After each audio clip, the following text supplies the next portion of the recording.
OBD de trouble code description technique, communication perdue avec le module de commande de toit ouvrant, qu'est-ce que ça veut dire?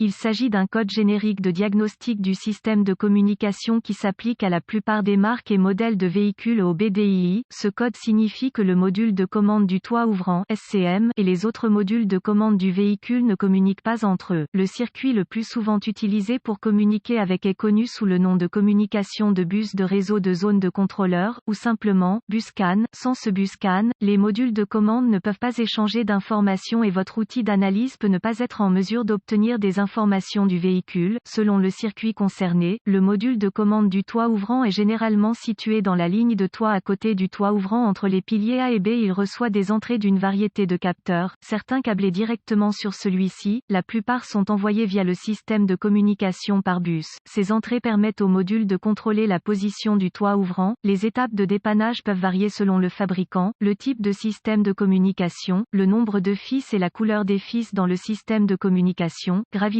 du code et symptômes. Dans ce cas, la gravité n'est pas du tout grave du fait qu'elle implique une fonctionnalité de confort client. Les symptômes d'un code U0169 peuvent inclure toit ouvrant inopérant. Les causes, en règle générale, les causes de ce code à définir sont les suivantes: ouvert dans le bus CAN plus circuit, ouvert dans le circuit du bus CAN, court-circuit à l'alimentation dans l'un ou l'autre des circuits du bus CAN, court-circuit à la masse dans l'un des circuits du bus CAN, pas d'alimentation ou de mise à la terre au module SCM, rarement, module de commande défectueux, procédure de diagnostic et de réparation. Un bon point de départ est toujours de vérifier les bulletins de service technique (BST) pour votre véhicule particulier. Votre problème peut être un problème connu avec un correctif connu publié par le fabricant et peut vous faire économiser du temps et de l'argent lors du diagnostic. Tout d'abord, notez s'il existe d'autres codes d'erreur de diagnostic, si l'un d'eux est lié à la communication par bus ou à la batterie. Allumage, diagnostiquez-le d'abord. Un diagnostic erroné est connu pour se produire si vous diagnostiquez le code U0169 avant que l'un des codes de base n'ait été soigneusement diagnostiqué et rejeté. Si votre outil d'analyse peut accéder au code d'erreur et que le seul que vous obtenez à partir d'autres modules est le U0169,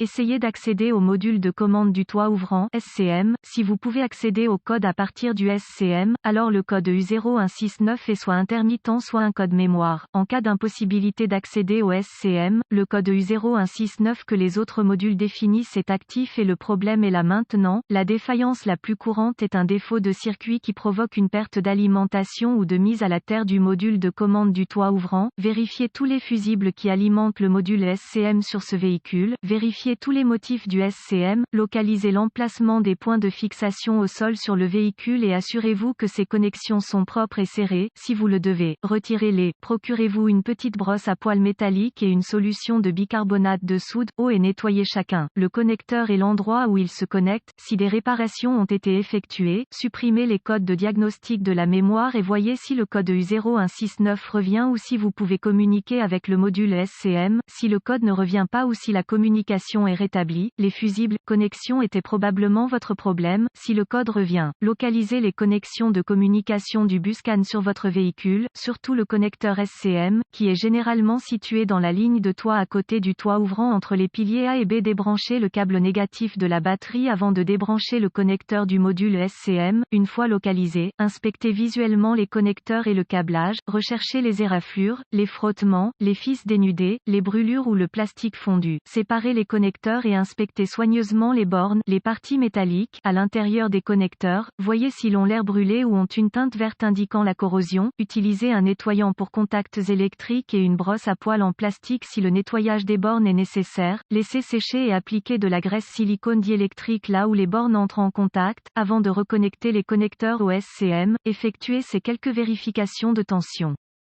Vous devrez avoir accès à un voltomètre numérique (DVOM). Vérifiez que le SCM est alimenté et mis à la terre. Accédez à un schéma de câblage et déterminez où les puissances principales et les terres entrent dans le SCM. Rebranchez la batterie avant de continuer. Le SCM étant toujours déconnecté, connectez le fil rouge de votre voltmètre à chaque alimentation B+, tension de la batterie, entrant dans le connecteur SCM et le fil noir de votre voltmètre à une bonne mise à la terre. Si vous n'êtes pas sûr, le négatif de la batterie fonctionne toujours. Vous devriez prévoir une lecture de la tension de la batterie. Vérifiez également que vous avez de bonnes raisons. Accrochez le fil rouge de votre voltmètre au positif de la batterie B+, et le fil noir à chaque circuit de masse. Encore une fois, vous devriez voir la tension de la batterie à chaque connexion, sinon, réparez le problème du circuit d'alimentation ou de mise à la terre. Vérifiez ensuite les deux circuits de communication, localisez le circuit CAN B+, ou MSCAN+, et CAN B, ou MSCAN, avec le fil noir de votre voltmètre connecté à une bonne mise à la terre. Connectez le fil rouge à CAN B+,